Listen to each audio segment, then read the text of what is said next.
Feel the drill. Can you feel that? Greens on backs with the crest held high. One more ball and we touch the sky. News ഡെസ്കിൽ നിന്നും ലിജിൻ ചേരുകയാണ്. Lijin, India Pak ആവേശപ്പോരിനായി കായിക പ്രേമികളൊക്കെയും കാത്തിരിക്കുകയാണ്. പക്ഷേ രസം കൊല്ലിയായി മഴ എത്തുമെന്ന ഈ പ്രവചനങ്ങളും ഒക്കെയും നിലനിൽക്കുകയാണ്. എന്താണ് ഏറ്റവും ഒടുവിലായി ലഭിക്കുന്ന ഒരു വിവരം? തീർച്ചയായിട്ടും ഐശ്വര്യ, നമുക്കറിയാം ഈ ക്രിക്കറ്റിനെ സംബന്ധിച്ചിടത്തോളം ഒരു ക്ലാസിക് പോരാട്ടമാണ് ഇന്ത്യ പാക് പോരാട്ടം എന്ന് പറയുന്നത്. അത് ഏത് ഫോർമാറ്റിലാണെങ്കിലും, ടെസ്റ്റിലാണെങ്കിലും, ഏകദിനത്തിലാണെങ്കിലും, ഇനി 2020-യിലാണെങ്കിലും ഇന്ത്യ പാക് മത്സരം എന്ന് പറയുന്നത് കായിക ലോകം ഒന്നടങ്കം ആകാംക്ഷയുടെ നോക്കിയിരിക്കുന്ന അല്ലെങ്കിൽ കാത്തിരിക്കുന്ന ഒരു മത്സരം തന്നെയാണ്. എന്തായാലും ഇന്ന് ഈ ലോകകപ്പിൻ്റെ ഇന്ത്യയുടെ മൂന്നാമത്തെ മത്സരമാണ്. അതോടൊപ്പം തന്നെ പാകിസ്ഥാൻ്റെ മൂന്നാം മത്സരമാണ്. ആദ്യത്തെ രണ്ട് മത്സരങ്ങളും ഇരു ടീമുകളും നല്ല മാർജിനിൽ തന്നെ വിജയിക്കുകയുണ്ടായി. പക്ഷേ നെറ്റ് റൺ റേറ്റിൽ എപ്പോഴും ഇന്ത്യ തന്നെയാണ് മുന്നിലെന്ന് നമുക്ക് പറയാനും പറ്റും. പക്ഷേ ഏറ്റവും പ്രധാനപ്പെട്ട കാര്യം, ഇന്ന് ഈ മത്സരം നടക്കുമ്പോൾ ഒരുപക്ഷെ മഴ ഉണ്ടായേക്കും എന്നുള്ള സൂചനകൾ കഴിഞ്ഞ ദിവസം മുതൽക്ക് തന്നെ പുറത്തു വന്നിരുന്നു. എന്തായാലും ഏറ്റവും ഒടുവിലായി ലഭിക്കുന്ന വിവരമനുസരിച്ച് ഈ മത്സര സമയത്ത് മഴ ഉണ്ടാകില്ല എന്നുള്ളതാണ് വിവരം.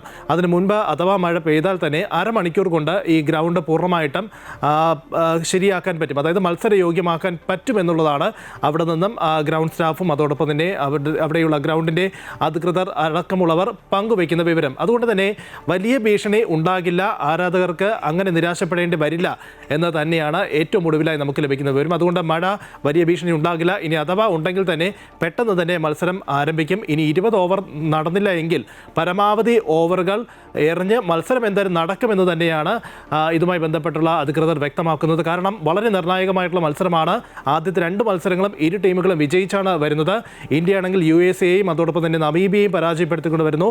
പാകിസ്ഥാനും സമാനമായ രീതിയിൽ വരികയാണ്. അതുകൊണ്ട് തന്നെ വളരെ നിർണായകമായ മത്സരം നടക്കുമെന്ന് തന്നെ പ്രതീക്ഷിക്കാം. നിരവധി വിവാദങ്ങളുണ്ട്. അതിനുശേഷമാണ് ഇത്തരത്തിൽ ഈ ഒരു മത്സരം ഇന്നതാ നടക്കാൻ പോകുന്നത്. ഒപ്പം തന്നെ ഏറ്റവും പ്രധാനപ്പെട്ട കാര്യം, കഴിഞ്ഞ ദിവസം തന്നെ ഈ ടീമിൻ്റെ വാർത്താ സമ്മേളനങ്ങൾ ഉണ്ടായിരുന്നു. ആ സമ്മേളനത്തിൽ ഇന്ത്യൻ നായകൻ സൂര്യകുമാർ യാദവിനോട് രണ്ട് കാര്യങ്ങളാണ് പ്രധാനമായും മാധ്യമപ്രവർത്തകർ ചോദിച്ചത്. ഒന്ന്, ഈ മൈതാനത്ത് വെച്ച് പരസ്പരം ഷേക്ക് ഹാൻഡ് കൊടുക്കുമോ അല്ലെങ്കിൽ പരസ്പരം ഹസ്തദാനം നൽകുമോ എന്നതായിരുന്നു ഒരു ചോദ്യം. പക്ഷേ അദ്ദേഹം അതിന് കൃത്യമായി മറുപടി പറഞ്ഞില്ല. നമ്മൾ ഇതിന് മുൻപുള്ള മത്സരങ്ങളിലും ഇന്ത്യ പാക് മത്സര സമയത്ത് ഈ താരങ്ങൾ ഹസ്തദാനം നൽകാതെ ഈ ഡ്രസ്സിംഗ് റൂമിലേക്ക് പോകുന്ന ഇന്ത്യൻ ടീം അംഗങ്ങളെ നമ്മൾ കണ്ടതാണ്. അതുകൊണ്ട് തന്നെ എന്തായാലും നിങ്ങൾ കാത്തിരിക്കും, 24 മണിക്കൂർ മാത്രമേ ഉള്ളൂ എന്നായിരുന്നു കഴിഞ്ഞ ദിവസം അദ്ദേഹം നൽകിയ ഒരു പ്രധാനപ്പെട്ട കാര്യം. അതുകൊണ്ട് അതൊക്കെ തന്നെ കായിക പ്രേമികൾ ആകാംക്ഷയോടെ നോക്കിയിരിക്കുകയാണ്.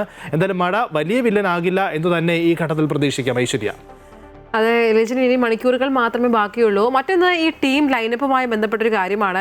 ഈ അഭിഷേക് ശർമ്മ ഇന്ന് തിരിച്ചെത്തിയേക്കുമെന്ന സൂചനയുണ്ട്. അങ്ങനെയെങ്കിൽ ഈ ടീമിൽ മാറ്റമുണ്ടാകാൻ തന്നെയാണോ സാധ്യത? തീർച്ചയായും അഭിഷേക് ശർമ്മ കഴിഞ്ഞ ദിവസം തന്നെ നെറ്റ്സിൽ പ്രാക്ടീസ് നടത്തിയിട്ടുണ്ടായിരുന്നു. അദ്ദേഹത്തിന് ഈ വൈറസ് സംബന്ധമായ ചില അസുഖങ്ങളുണ്ടായിരുന്നു, പനിയുണ്ടായിരുന്നു. അതിനെ തുടർന്നാണ് നമീബിയയ്ക്കെതിരായ മത്സരത്തിൽ അഭിഷേക് ശർമ്മ പുറത്തിരുന്നു.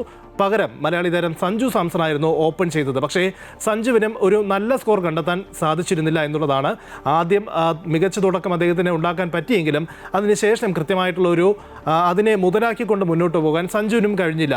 എന്തായാലും അഭിഷേക് ശർമ്മ ടീമിലേക്ക് മടങ്ങി വരികയാണെങ്കിൽ സഞ്ജു സാംസൺ പിന്നിലേക്ക് പോകേണ്ടി വരും. എന്തായാലും മറ്റു കാര്യമായ മാറ്റങ്ങൾ ഉണ്ടാകില്ല. നേരത്തെ ഒരു ഘട്ടത്തിൽ റിങ്കു സിംഗിനെ മാറ്റി നിർത്തി സഞ്ജു സാംസനെ ഇടം നൽകും എന്നുള്ള ഒരു റിപ്പോർട്ട് വന്നിട്ടുണ്ടായിരുന്നു. പക്ഷേ അതിനുള്ള സാധ്യത വളരെ കുറവാണ്. കാരണം ഇപ്പോൾ ഉണ്ടാകുന്ന ഈ വിന്നിംഗ് കോമ്പിനേഷൻ, ഈ ടീം കോമ്പിനേഷനിൽ വലിയ മാറ്റം ഒന്നും തന്നെ ഉണ്ടാകാൻ സാധ്യതയുമില്ല.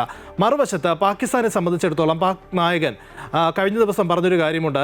അതായത് അഭിഷേക് ശർമ്മ നാളെ കളത്തിലിറങ്ങണം എന്നായിരുന്നു അദ്ദേഹം പറഞ്ഞത്. അതിന് മറുപടിയായി സൂര്യകുമാർ യാദവും പറഞ്ഞിട്ടുണ്ടായിരുന്നു, ഇനി പാക് നായകന് അത്രയും ആഗ്രഹമാണെങ്കിൽ ഒരുപക്ഷെ നാളെ അതായത് ഇന്ന് അഭിഷേക് ശർമ്മ ടീമിലുണ്ടാകും എന്നുള്ളൊരു സൂചന അദ്ദേഹം നൽകുന്നുണ്ട്. അതുകൊണ്ട് തന്നെയാണ് എല്ലാവരും വിചാരിക്കുന്നത് അഭിഷേക് ശർമ്മ ഇന്ന് കളിക്കും എന്നുള്ളത്. ഒപ്പം തന്നെ അവരുടെ തന്നെ പ്രധാനപ്പെട്ട ഒരു ഉസ്മാൻ താരിഖ് എന്ന് പറയുന്ന സ്പിന്നർ, അദ്ദേഹമാണ് ഒരു വിവാദ സ്പിന്നറാണ്. അദ്ദേഹത്തിൻ്റെ ബൗളിംഗ് ആക്ഷനുമായി ബന്ധപ്പെട്ടുള്ള പലതരത്തിലുള്ള ആരോപണങ്ങളുമൊക്കെ ഉണ്ടായിരുന്നു.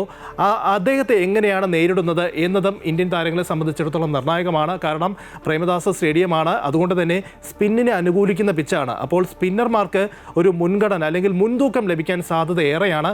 മറുവശത്ത് ഇന്ത്യയെ സംബന്ധിച്ചിടത്തോളം നമുക്കറിയാം, ഇന്ത്യക്കും നിരവധി താരങ്ങളുണ്ട്, ഓൾറൗണ്ടേഴ്സ് ഉണ്ട്. തുടക്കത്തിൽ തന്നെ അഭിഷേക് ശർമ്മ, അതിനുശേഷം വരുന്ന സൂര്യകുമാർ യാദവ് ആണെങ്കിലും ഹാർദിക് പാണ്ഡ്യ, ശിവം ദുബൈ അടക്കമുള്ള ഒരു വൻ നിര തന്നെ ഇന്ത്യക്കുണ്ട്. മറുവശത്ത് പാകിസ്ഥാനെ സംബന്ധിച്ചിടത്തോളം ബാബർ അസമിനെ പോലെയുള്ള മുതിർന്ന താരങ്ങളുണ്ട് എങ്കിലും ഈ വളരെ പതിഞ്ഞ രീതിയിലാണ് അദ്ദേഹം സ്കോർ ചെയ്യുന്നത് എന്നുള്ള ആക്ഷേപം പാകിസ്ഥാൻ്റെ താരങ്ങൾ തന്നെ മുന്നോട്ട് വയ്ക്കുന്നുണ്ട്. അതുകൊണ്ട് എന്തായാലും ഒരു മുൻതൂക്കം ഇന്ത്യക്ക് തന്നെയാണ് എന്ന് നമുക്ക് ഒറ്റ വാക്കിൽ പറയാം. ഒപ്പം തന്നെ ഈ പ്രധാനപ്പെട്ട താരങ്ങൾക്ക് തന്നെ ഏറ്റുമുട്ടുമ്പോഴും ഈ നിർണായക മത്സരത്തിൽ ഇതിനു മുൻപുള്ള നിർണായക മത്സരങ്ങളിൽ എല്ലാ മത്സരങ്ങളിലും ഇന്ത്യക്ക് തന്നെയാണ് ഒരു ഹെഡ് ടു ഹെഡ് നോക്കുമ്പോൾ ഇന്ത്യക്ക് തന്നെയാണ് മുൻതൂക്കം. കാരണം ഇതുവരെ മത്സരിച്ച ലോകകപ്പിലെ എല്ലാ പോരാട്ടങ്ങളിലും ഇന്ത്യ വിജയിച്ചു. 200 റൺസിനധികം നേടിയ മത്സരങ്ങൾ നമ്മൾ പരിശോധിക്കുകയാണെങ്കിലും 4 തവണയാണ് ഇന്ത്യ 200-ന് മേലെ റൺ സ്കോർ ചെയ്തത്. പക്ഷേ പാകിസ്ഥാൻ അത് ഒറ്റ തവണ മാത്രമേ സാധിച്ചിട്ടുള്ളൂ. എന്തായാലും വലിയ ഒരു ആവേശമുണ്ടാകുന്നൊരു പോരാട്ടം തന്നെ നടക്കും. അതിലാദ്യം സൂചിപ്പിച്ചതുപോലെ മഴ വലിയ വില്ലനാകില്ല എന്ന് നമുക്ക് പ്രതീക്ഷിക്കാം. മറുവശത്ത് ഇന്ന് ഇരു ടീമംഗങ്ങളും തമ്മിൽ ഹസ്തദാനം നടത്തുമോ എന്നത് ഒരു പ്രധാനപ്പെട്ട ചോദ്യമായി അവശേഷിക്കുന്നു. മറ്റൊന്ന്, അഭിഷേക് ശർമ്മ ടീമിലേക്ക് എത്തുമ്പോൾ തുടക്കം ഗംഭീരമാക്കാൻ തന്നെയായിരിക്കും ടീം ഇന്ത്യ ശ്രമിക്കുക. എന്തായാലും ഇനി കേവലം മണിക്കൂറുകൾ മാത്രമേ ശേഷിക്കുന്നുള്ളൂ. ഐശ്വര്യ, അതെ, ഈ ലെജൻഡ് സൂചിപ്പിച്ചതുപോലെ ഒരുപാട് ചോദ്യങ്ങൾക്ക് ഉത്തരമാകാൻ ഇനി മണിക്കൂറുകൾ മാത്രമാണ് ബാക്കി. എന്തായാലും ലിജനാണ് വിശദാംശങ്ങൾ നൽകിയത്.